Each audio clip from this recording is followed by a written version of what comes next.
Technique pour trouver un meilleur emploi. Combien vous reste-t-il d'heures à travailler? 20 000? Et de salaire à recevoir? 250 000 $? 500 000? Un petit calcul vous convaincra que passer quelques heures, voire quelques mois, à réfléchir sur sa carrière est rentable.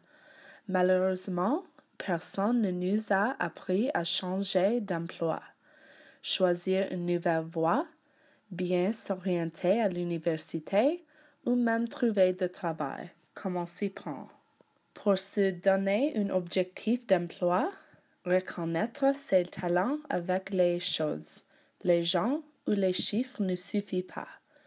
Encore faut-il définir la région, le domaine d'activité, l'environnement humain, les objectifs, les conditions de travail, le niveau de responsabilité, le salaire qui convient. Un bon métier ne rend pas heureux si on se heurte chaque jour à un environnement contraire à ses goûts. Soignez votre curriculum vitae. S'il n'ouvre pas toutes les portes, le curriculum en ferme plusieurs lorsqu'il est mal présenté, illisible, ennuyeux. La première page devra accrocher l'employeur, lui donner envie d'en savoir davantage.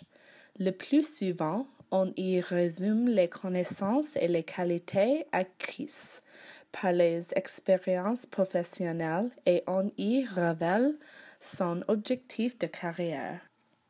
Un curriculum ne doit pas dépasser 2 ou 3 feuillets. Seul Jeffrey Lalonde préconise 10 à 15 pages où l'on compatibilise ses déménagements, ses voyages à l'étranger, ses lauriers de petite école, rédigés par un conseiller. Il peut coûter 30, 60, 100 ou 400 $. Faut-il tout dire? Non, sans mentir. Il faut préparer un curriculum positif, dynamique et en entrevue, il sera toujours temps de répondre aux questions embarrassantes. Le curriculum est un outil de banc, pas une autobiographie. Il est accompagné d'une lettre reprenant les exigences de la compagnie. Menez une recherche astucieuse qui vous permette même de susciter votre emploi. La majorité des postes sont comblés sans annonce. En lisant les journaux, on ne voit donc que le sommet de l'iceberg. Il faut se mouiller, braver l'inconnu pour trouver un emploi. Quelques suggestions. Enquêtez sur la région et l'activité choisie. Lire les pages financières pour envoyer un bon moment les candidatures spéculatives bienvenues parfois lors de réorganisation et suggérer une idée nouvelle, quitte à aider la compagnie à financer votre emploi grâce aux programmes gouvernementaux.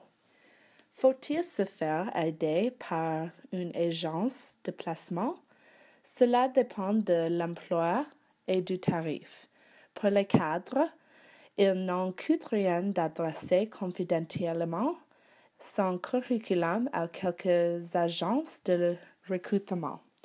Le recrutement par agence coûte cher à la compagnie, de 15 à 30% du salaire annuel. Aussi, la fidélité du cadre est-elle garantie quelques mois par le chasseur de tête. Préparez très minutieusement l'entrevue. Cela signifie mener une enquête sur la compagnie, se renseigner sur le poste disponible et sur le décideur, s'exercer à répondre brièvement aux questions prévisibles, s'habiller de façon classique, comme si on occupait déjà le poste convoité. Arriver avant l'heure et rester calme. Parler le moins possible et interroger discrètement sur ce que recherche la compagnie. Les conseillers préconisent ensuite de donner des réponses courtes, de dire la vérité, de ne jamais médire sur l'employeur précédent, de parler de salaire le plus tard possible, de s'adresser à tous les intervieweurs s'ils sont plusieurs et de toujours demander une temps de réflexion si le poste est offert après l'entrevue. Autrefois, on misait beaucoup sur la qualification professionnelle. Maintenant, on vend le potentiel d'une personne, note Camille Lebrac, du Conseil de placement professionnel. Aussi, la préparation, l'imagination, la hardiesse sont-elles de mise tout au long de la recherche et même de la carrière.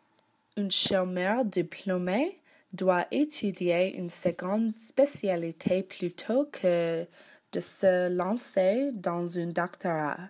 Utile seulement aux enseignants, les fonctionnaires se réinsèrent mieux dans le secteur privé s'ils émigrent avant 5 ans.